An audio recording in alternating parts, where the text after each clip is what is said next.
नमस्कार. मी डॉक्टर दीपक जगताप आणि आपण पाहताय मतदारांना काय वाटतं भाग 2. मी पहिल्या भागामध्ये आपल्याला विनंती केली होती की पंतप्रधान नरेंद्र मोदींचे हात अधिकाधिक बळकट करण्याची ही वेळ आहे. विधानसभा निवडणूक ही महाराष्ट्राची जरी असली तरी महाराष्ट्राचा सपोर्ट मोदीजींना अत्यंत महत्त्वाचा आहे. आणि या उलट माझ्या विषयामध्ये मला आणखीन ॲड करायचं आहे ते म्हणजे राहुल गांधी ह्यांच्याबद्दल. मला वैयक्तिक माझा कुठलाही पक्ष नाही आहे, कृपा करून गैरसमज करून घेऊ नका दर्शकांना. मी कुठल्याही पक्षाचा प्राथमिक सदस्य सुद्धा नाही आहे ना भारतीय जनता पार्टीचा. लोक मला बऱ्याचदा भक्त, अंधभक्त वगैरे काय काय म्हणायचं ते म्हणतात, कॉमेंट करतात, परंतु मला त्याचं तितकंसं काहीच वाटत नाही. मला मोदीजींशिवाय अगदी माझे देव जर खरोखर समोर आला आणि त्यानं विचारलं की तुझं उरलेलं आयुष्य काय असेल 25-30 वर्ष, हे सगळं काढतो मी आणि मोदीजींना देऊन टाकतो, तयार आहेस का मरायला, मी हो म्हणेल एका क्षणात. इतपत त्या माणसावर माझा जीव आहे. त्याची कारणं मी एका भागामध्ये सांगितलेली आहेत. पहिल्या, मी राहुल गांधी यांच्या नेतृत्वावर येतो.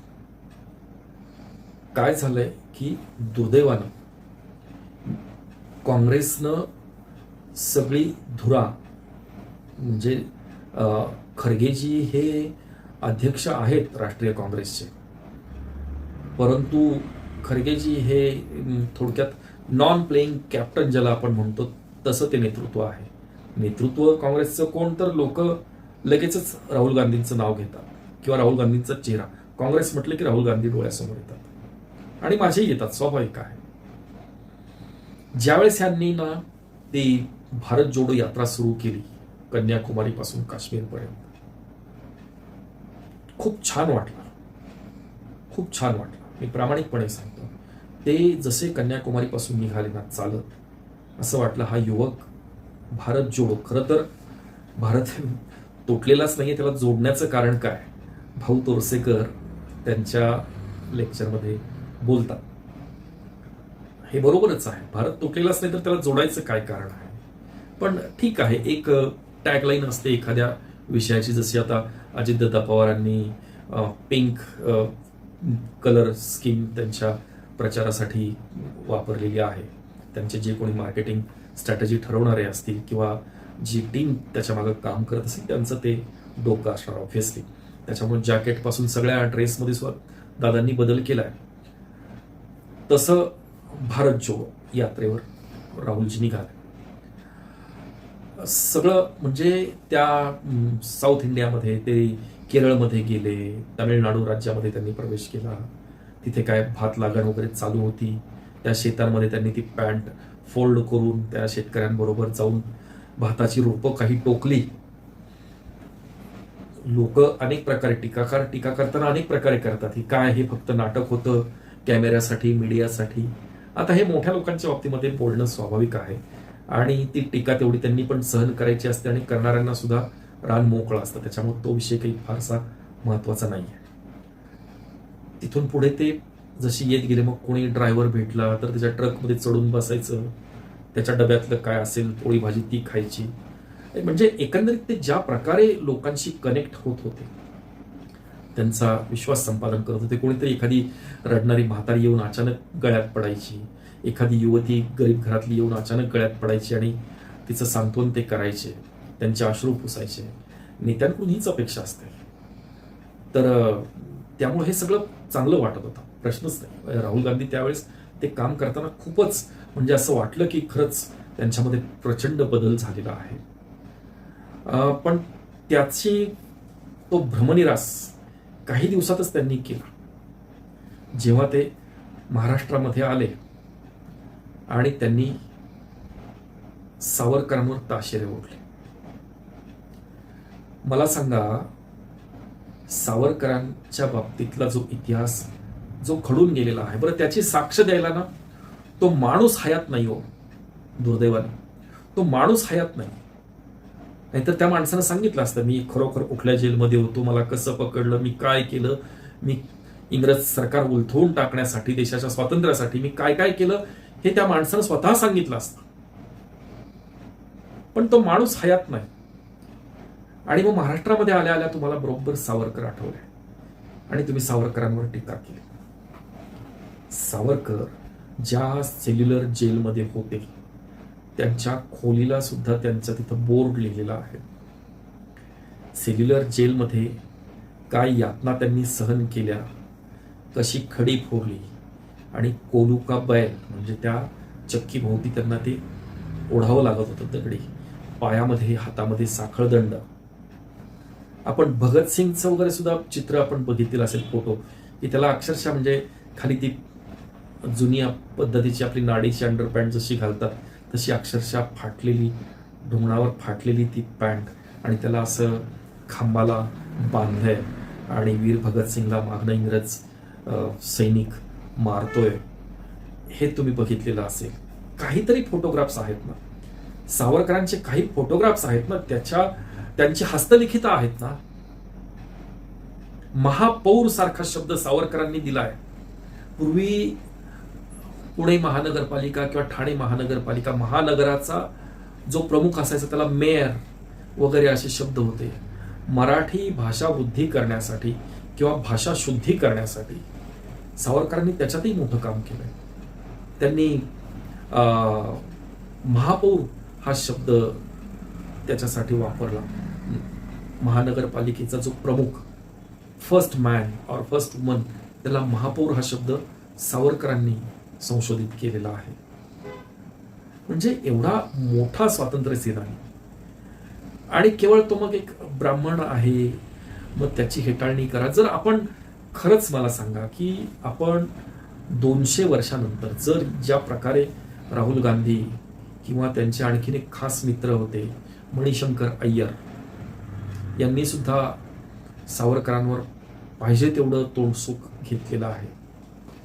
ह्या माणसाची महत्ता त्याच्यामुळे कमी होणार नाही, परंतु वारंवार तुम्ही हे बोलून आहे ना त्या विषयाचं गांभीर्य किंवा त्या माणसानं आयुष्यात दिलेलं बलिदान याची तुम्ही सरळ पायमल्ली करता.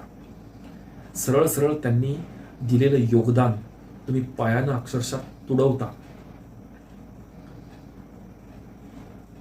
खरंच आपल्याला हा अधिकार आहे का? लोकमान्य टिळक,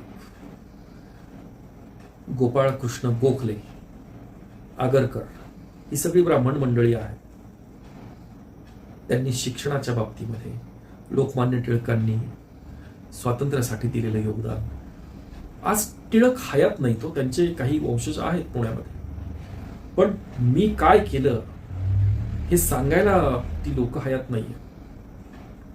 आणि असं ठरवून तुम्ही एखाद्या माणसाला, गोळवलकर गुरुजी, हेडगेवार, राष्ट्रीय स्वयंसेवक संघाची ज्यांनी स्थापना केली त्या हेडगेवारांवर तुम्ही टीका करता. हे मतदार म्हणून माझ्यासारख्या असंख्य लोकांना हे पसंत नाहीये. आणि महाराष्ट्रामध्ये राष्ट्रीय स्वयंसेवक संघाचं हेड ऑफिस हे महाराष्ट्रामध्ये आहे, नागपूरला. आदरणीय मोहनजी भागवत सरसंघचालक हे नागपूरमध्ये राहतात.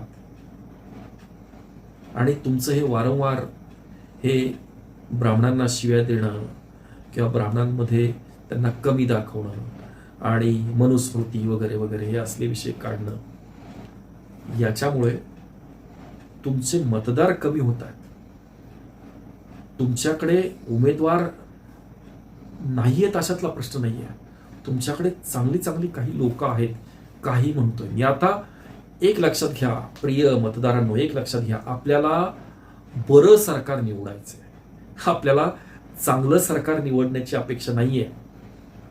कारण काय आहे, कुठल्या ना कुठल्या अगदी भारतीय जनता पार्टीमध्ये सुद्धा अनेक ठिकाणावरून अनेकांनी उड्या मारल्या.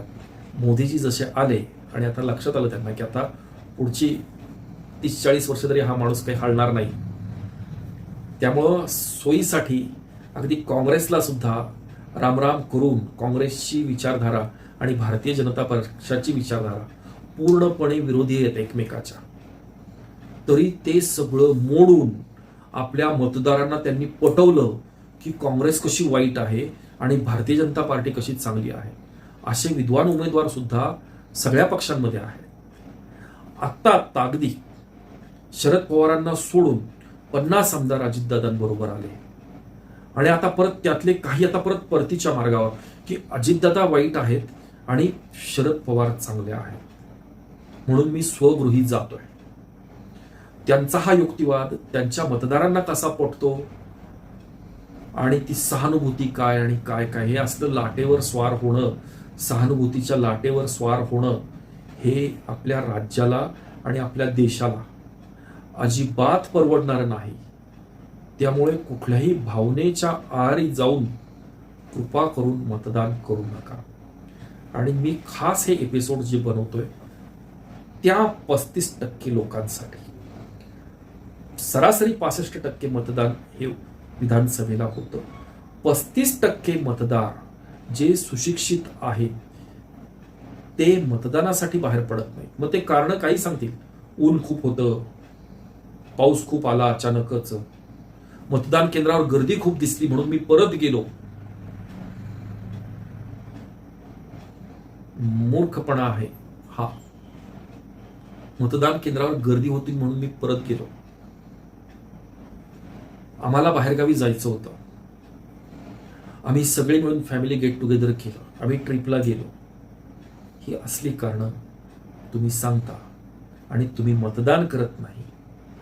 त्याच्यामुळं माझ्यासारख्या सुशिक्षित जो मतदार आहे तो नियमानं मतदान करायला जातो. पण तुम्ही आळस करता, आळसच आहे हा, आळस करता, दुर्लक्ष करता, टाळता ही गोष्ट आणि त्याच्यामुळे आम्हाला नको असलेली लोक त्या ठिकाणी निवडून येतात आणि मग ती लोक आपल्या उरावर बसतात आणि मग शिव्या देण्याशिवाय आणि हात चोळत बसण्याशिवाय तुमच्याकडं पर्याय राहत नाही. हे लोकशाहीचं फार मोठं दुर्दैव आहे. तुम्ही आपला 12-14 कोटी महाराष्ट्र, त्याच्यामध्ये मतदार काहीतरी 6 कोटी वगैरे मतदार आहेत, 6-7 कोटी आहेत. पण जी लहान मुलं आहेत, जे लहान मुलं आहेत आणि जी येत्या 5 वर्षात मतदार सुद्धा होतील, आत्ता जी 14, 15, 16 वर्षाची जी मुलं आहेत, जी आत्ता सध्या 11वी 12वी मध्ये शिकतात, ती आता येणाऱ्या 2-3 वर्षात मतदार म्हणून सुद्धा होतील. पण त्यांचं भविष्य तुम्ही तुमच्या आळसामुळं अंधकारमय करताय, याचं फार वाईट वाटतंय. मी पुन्हा एकदा भारत जोडो यात्रेकडे येतोय. राहुल गांधींच्या ज्या प्रकारे सावरकरांवर टीका केली, ज्या प्रकारे संघावर टीका केली, ज्या प्रकारे गोळवलकर गुरुजी, हेडगेवारांवर टीका राहुल गांधी करतात, या गोष्टी मतदार म्हणून माझ्यासारख्या लाखो लोकांना या गोष्टी मान्य नाही आहेत. राहुलजी, हे नाही पटत तुमचं बोलणं, कारण आम्ही महाराष्ट्रातले आहोत, आम्ही त्यांचा इतिहास वाचलेला आहे. तुम्ही वाचनही करत नाही किंवा तुम्हाला ते समजून पण घ्यायची तयारी नाही, किंवा कदाचित असं वाटतं ना की तुम्हाला या सगळ्या गोष्टी समजतात पण तुम्हाला मुद्दाम काहीतरी घोळ होईल आणि मतदारांचं मन विचलित होईल असं काहीतरी तुम्ही ऐनवेळेस करून बसता. या गोष्टी मतदार म्हणून महाराष्ट्रातल्या लाखो करोडो लोकांना पसंत पडत नाही तुमच्या. त्याच्या पुढची गोष्ट सांगतो की आपण आता नुकतंच अमेरिकेमध्ये गेला होता, त्याच्या अगोदर आपण इंग्लंडमध्ये परदेशात गेला होता आणि तिथल्या सगळ्या मीडिया मॅनेजमेंट सगळं तुम्ही केलेलं असतं. तिथले ठराविक गट तुम्हाला भाषणासाठी, व्याख्यानासाठी बोलवतात आणि मग तुम्ही सगळ्या देशाच्या विरुद्ध तिथे काय काय बडबडून येतात. तुमचा राग मोदींवर असणार हे मी मान्य करतो, कारण ते तुमचे विरोधी पक्षातले आहेत, तुमच्या पक्षाचे नाही आहेत पंतप्रधान सध्या. त्यामुळं तुम्हाला राग असणार याच्याबद्दल म्हणजे माझ्या मनात शंका असायचं काही कारणच नाहीये. मला 100% मान्य आहे किंवा माझ्यासारख्या सुशिक्षित जे मतदार आहेत आम्हाला सगळ्यांना मान्य आहे की तुम्हाला मोदीजींबद्दल एस जयशंकर किंवा सुधांशू त्रिवेदी किंवा भारतीय जनता पार्टीचं जे सरकार आहे, मग नितीश कुमार त्याच्याबरोबर आहे, चंद्रबाबू नायडू आहे, या लोकांबद्दल तुम्हाला तिरस्कार वाटणं स्वाभाविक आहे, हे नॅचरल आहे, त्याच्यात दुमत नाहीच. पण तुम्ही परदेशात जाऊन परदेशी व्यासपीठावर ज्यावेळेस भारत विरोधी गोष्टी बोलता, या गोष्टी आम्हाला मान्य नाहीये. दुर्दैव असं आहे की तुमच्या पक्षात खरगे तुमचे ज्येष्ठ नेते आहेत, वयानं पण तुमच्यापेक्षा मोठे आहेत, पण ही लोक पुढे येऊन तुम्हाला सांगण्याचं धाडस करू शकत नाही की राहुलजी हे बोलू नका तुम्ही, त्याच्यामुळं आपल्या पार्टीचं नुकसान होतंय, फायदा लांबची गोष्ट राहिली. मोदी त्याच्या पुढे जाऊन पोहोचले. तुम्ही गेल्यानंतर मोदीजी अमेरिकेत जाऊन आले, जो बायडेननी तेवढंच दिमाखात त्यांचं स्वागत केलं आणि त्यांची एक पब्लिक रॅली जी झाली आणि जे भाषण त्यांचं लोकांनी डोक्यावर घेतलंय त्याला तोड नाही आहे. तुमचं व्याख्यान त्यांनी, तुमचा उल्लेख सुद्धा केला नाही.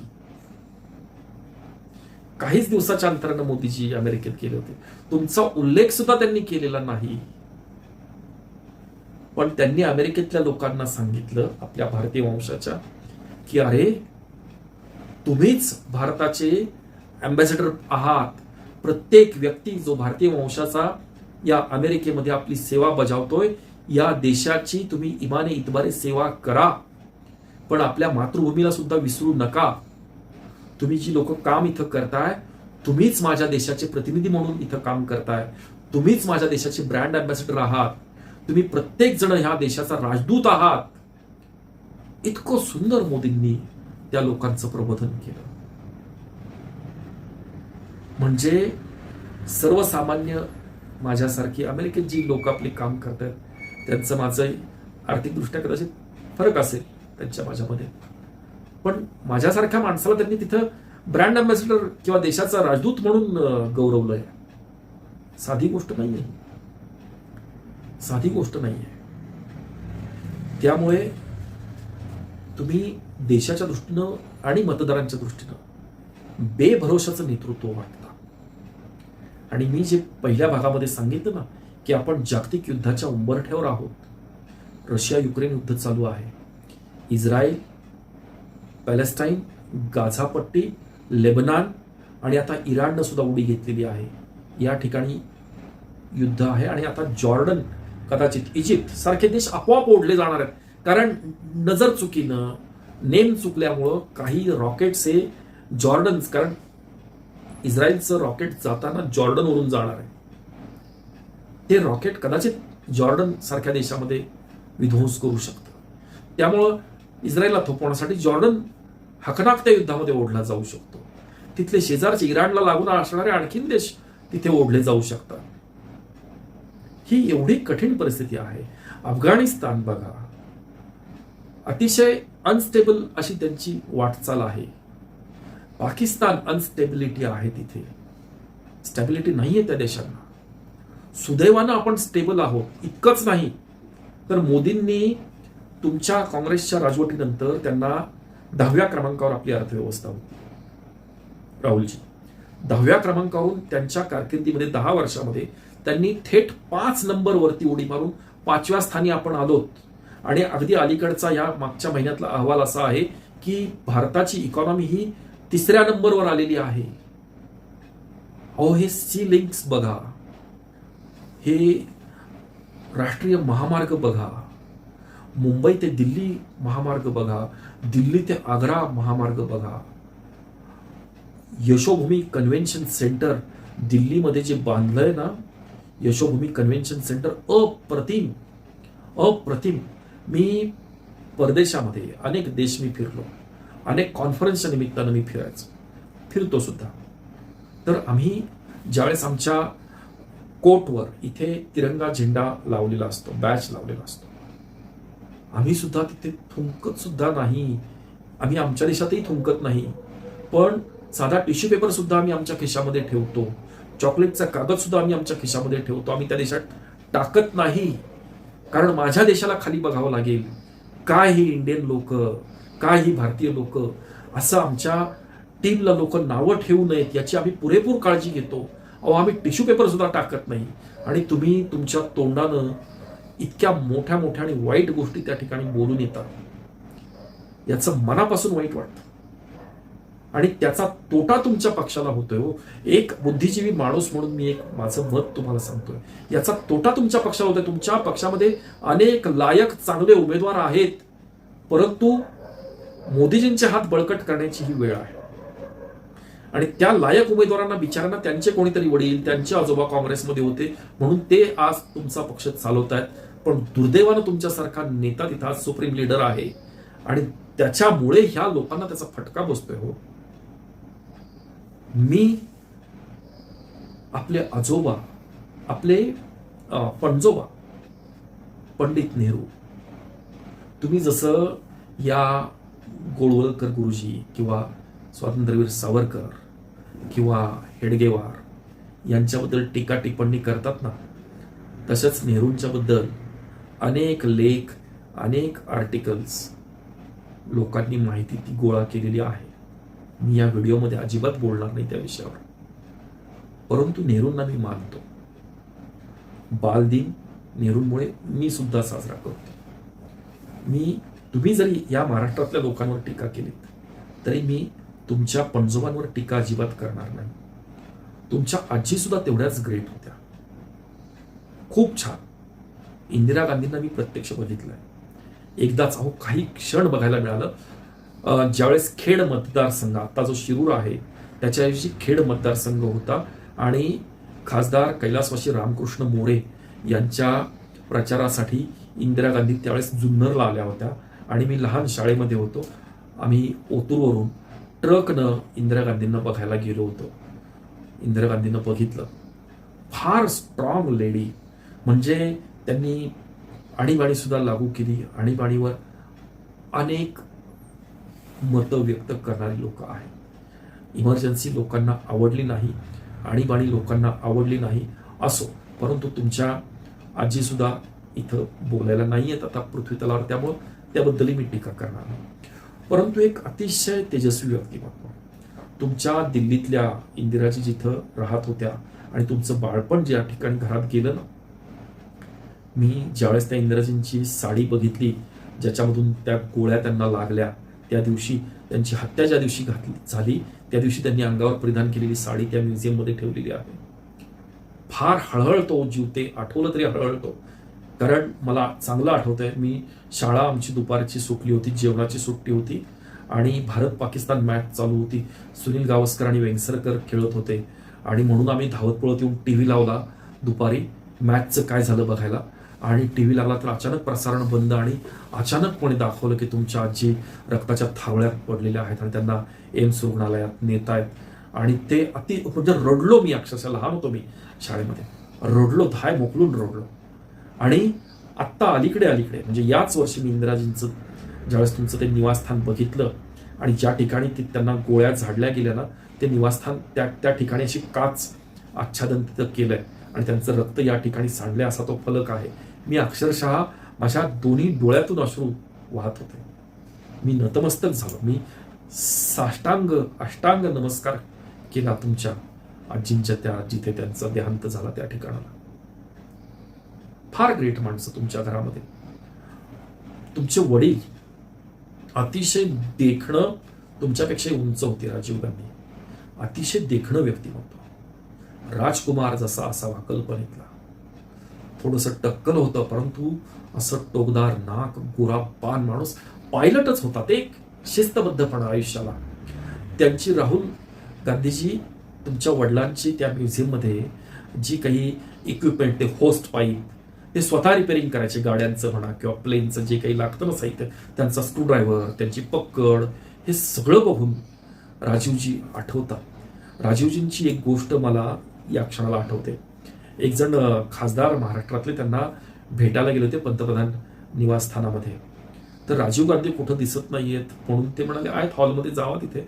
तर हॉलमध्ये खाली पडून राजीव गांधी त्या सोफ्याच्या आतनं स्क्रूड्रायव्हरनं कुठली तरी एक केबल अशी आलेली त्या हॉलमधली, त्या केबलचा स्क्रू निसटला होता. तो स्क्रू स्वतः पंतप्रधान आवडत होते. फार मोठी माणसं आहेत तुमच्या घरामधली. इंदिरा गांधींचा एक किस्सा सांगतो. पंडित जवाहरलाल नेहरू पंतप्रधान असताना नेहरूजींच्या घरी ते जे दुसरं निवासस्थान आहे ना, 3 मूर्ती मार्ग संपल्यानंतर जे जिथं आता सध्या दुसरं आणखीन एक म्युझियम मोदीजींनी आणखीन खूप छान तयार केलेलं आहे. नेहरूंचं निवासस्थान आणि त्याच्या पाठीमागच्या बाजूला नवीन इमारत जी बांधलेली आहे ते ठिकाण. तर काही खासदार लोक आणि काही त्यांच्याबरोबर नागरिक एक 30-40 लोक अचानक त्यांच्या घरी आले आणि घरात त्यांनी नेहरूंनी आपलं आतमध्ये, आणि घरं फार साधी येतो. इंग्रजांच्या काळात ब्रिटिश काळातले जे बंगले होते ना तसेच ल्युटन्स दिल्ली, ल्युटन्स हा आर्किटेक्ट होता त्या वेळचा इंग्रजांचा, त्यानं ती सगळी रचना केलेली आहे. तर साधी म्हणजे मोझॅक टाईल्स जशा असाव्यात तशाच टाईल्स तुमच्या घरामध्ये आहेत. तर त्या मोझॅक टाईलच्या घरामध्ये त्यांनी इंदिराजींना आतमध्ये सांगितलं की त्या लोकांना खाण्यापिण्याची व्यवस्था करा, काहीतरी बनवा. आम्ही इथं महाराष्ट्रामध्ये पोहे वगैरे करा, शिरा करा, काहीतरी सांगतो तसं त्यांनी काहीतरी सांगितलं. ब्रेड ऑमलेट तरी करा पटकन तयार. घरामध्ये ते जे बटलर होते तुमचे खानसामा वगैरे, त्यांनी सांगितलं इंदिराजींना, हो ब्रेड पण नाहीयेत, अंडी पण नाहीयेत. पंडितजींनी कसं काय सांगितलं? ते म्हणाले गप्प बसा, शांत बसा. इंदिराजी मागच्या गेटनं, दरवाजानं, तुमच्या मागच्या दारानं बाहेर आल्या. त्यांनी गाडी काढली, बाहेर गेल्या दुकानामध्ये आणि ब्रेड आणि अंडी विकत घ्यायला पंतप्रधानांची मुलगी किराणा मालाच्या दुकानात गेली. काय तुमच्या घराचा इतिहास हो. त्यांनी गुपचूप परत मागच्या दारानं दूध वगैरे सगळं घेऊन आल्या, मागच्या दारानं त्या आतमध्ये आल्या आणि त्या लोकांना ब्रेड ऑमलेट आणि काय चहा पाणी ते केलं. एवढी खास माणसं तुमच्या घरात जन्माला आलेली आहेत. 3 पंतप्रधान, पणजोबा 18 वर्ष, आजी 17 वर्ष, वडील 5 वर्ष. पण कधीही त्यांची आजही काही भाषणं जी युट्यूबवर वगैरे मीडियावर उपलब्ध आहेत ती बघा ना जरा. त्यांचं बोलणं, त्यांचं वागणं फार लाघवी. महाराष्ट्रामध्ये सुद्धा काँग्रेसचे इतके सुंदर लोक होऊन गेली ना, यशवंतराव चव्हाण, वसंतदादा पाटील, रत्नाप्पा कुंभार. रत्नाप्पा कुंभारांना मी प्रत्यक्ष भेटलेला. मी 12वीला होतो आणि माझ्या काकांचं एक काम होतं रत्नाप्पा कुंभारांकडे इचलकरंजीला. आम्ही सातारवरून 2 व्हीलरवर, एक्सप्लोरर नावाची मोटरसायकल होती काकांची आमच्या, 2 व्हीलरवर आम्ही इचलकरंजीला गेलो होतो. आणि त्यांनी त्यांचं ते साखर कारखान्याचं कंपाऊंड आणि तिथे विश्रामगृह, तिथं आतमध्ये जाऊन बसा म्हणले, येतील अण्णा येतील आत्ता, रत्नाप्पा कुंभार येतील म्हणले आत्ता. आणि आम्ही काका आणि आम्ही बसलो आणि रत्नाप्पा कुंभार आले. अहो काय हो, देव माणूस, साक्षात देव माणूस. काय बोलणं लाघवी. अहो माझ्यासारख्या शाळेतल्या मुलाला, कॉलेजमधल्या मुलाला अहो जाऊ म्हणणं ते काय. अफाट व्यक्तिमत्व. एक मोठा असा टेप होता, सोनीचा टेप, त्याच्यावर त्यांना 7च्या बातम्या रेकॉर्ड केल्या जायच्या. जर रत्नाप्पांना त्या ऑफिसमध्ये नसतील तर राज्यभरामध्ये, देशभरामध्ये काय घडलेलं आहे त्यावेळेस रेडिओचं साधन होतं. टीव्ही फारसा नसायचा, टीव्ही पण होता, दूरदर्शन चॅनल होतं. तर ते रेकॉर्डेड बातम्या ते नंतर ऐकायचे.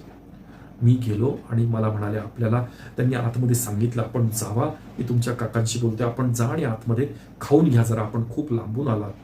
आणि मी आतमध्ये गेलो. मला त्या माणसानं नाश्ता वगैरे दिला. आता तितकंसं आठवत नाही काय नाश्ता दिला काय, पण मला खायला दिलं, पाणी दिलं. आणि काकांबरोबरचं काम झाल्यानंतर ते आले. अक्षरशः माझ्या डोक्यावरून हात फिरवला, पाठीवरून हात फिरवला. आपण काय करता, आपण पुढे काय करणार आहात म्हटलं. मला डॉक्टर व्हायचं अण्णा. मी अक्षरशः त्यांचा हात ना असा हातात धरला. मला रडू मला आवरेनाच. माझे अश्रू त्या अण्णांच्या हातावर पडले. त्यांनी माझ्या पाठीवरून डोक्यावरून हात फिरवला. शांत व्हा म्हणाले, तुम्ही नक्की दीपक जगताप, तुम्ही व्हाल डॉक्टर, काही टेन्शन घेऊ नका. मला एकतर 12वीचं टेन्शन आलं होतं खूप. व्हाल तुम्ही. आणि मग त्यांचा निरोप घेतला. अशी माणसं काँग्रेसमध्ये बघितलीत आम्ही. खरंच ही देव माणसं आपल्या पक्षामध्ये होती. निदान त्यांचं काहीतरी साहित्य म्हणा किंवा कोणाकडून तरी तुम्ही ऐका या सगळ्या गोष्टी. देवासारखी माणसं तुमच्या पक्षामध्ये होती. तुम्ही काहीतरी त्याच्यापासून धडा घ्या आणि कृपा करून महाराष्ट्रामध्ये सावरकर, गोळवलकर गुरुजी, आदरणीय हेडगेवार किंवा संघाची, जी तुमच्या संघ हा काही राजकीय पक्ष नाही आहे. तुम्ही इथं देवेंद्र फडणवीसांना शिवाय द्या, ते तुम्हाला उत्तर देतील. तुम्ही एकनाथ शिंदेना शिवाय द्या, ते तुम्हाला उत्तर देतील. नारायण राणेंना द्या, ते तर तयारच असतात उत्तर द्यायला. तुम्ही नितेश राणेंना आणखीन खाली उतरलं, ते आणखीन तुम्हाला उत्तर देतील. पण जी लोक तुम्हाला उत्तर देण्याशी बांधील नाहीये, ज्या लोकांचा थेट राजकीय कुठला तुमच्याशी संबंध नाही आहे, जे स्वयंसेवी संस्था चालवतात, स्वयंसेवी राष्ट्रसेवी संस्था चालवतात, अशा लोकांवर टीका टिप्पणी करणं कृपा करून तुम्ही टाळा. तुम्ही मोदीजींवर टीका करा, तुम्हाला लोकसभेमध्ये चान्स असतो, त्यावेळेस तुम्ही सुट्टी मारता, दांडी मारता आणि लोकसभेतून उठून निघून जाता. मोदींना प्रश्न तुम्ही विचारता, 100 प्रश्न उपस्थित करता, तुम्ही हातात संविधान घेता, तुम्ही काय काय भगवान महादेवाचे फोटो घेऊन येता लोकसभेमध्ये, काय काय तुम्ही बडबड सगळं बोलता, प्रश्न विचारता, आणि त्याची उत्तरं ऐकायला मात्र तुम्ही संसदेमध्ये मुद्दाम थांबत नाही. कारण तुम्हाला माहितीये मोदीजींचा एक एक शब्द म्हणजे तेंडुलकरनं मारलेला 6 असतो, जो मैदानाच्या बाहेर तो बॉल पडणार असतो. म्हणून तुम्ही त्यांना पाठ दाखवून तिथून पळून जाता आणि अमेरिकेमध्ये या गोष्टींचं विश्लेषण, इंग्लंडमध्ये जाऊन या गोष्टींचं विश्लेषण तुम्ही त्या मंचावर करता. हे माझ्यासारख्या लाखो करोडो मतदारांना या गोष्टी आवडत नाहीत. कृपा करून या चुका टाळा आणि आमच्या महाराष्ट्रातल्या महापुरुषांना कृपा करून नावं ठेवू नका, दूषण लावू नका. कारण आमचं त्यांच्यावर नितांत प्रेम आहे, आमची त्यांच्यावर नितांत श्रद्धा आहे. बाकी तुमचं माझं वैर किंवा तुमच्या उमेदवारांशी सुद्धा आमचं कुठलंही वैर नाही. गैरसमज करून घेऊ नका. मित्रांनो, ज्यांना हा भाग आवडला असेल त्यांनी अवश्य बघावा, याच्यावर चिंतन मनन करावं आणि तुमच्या मित्रांना, मतदानाला न जाणाऱ्या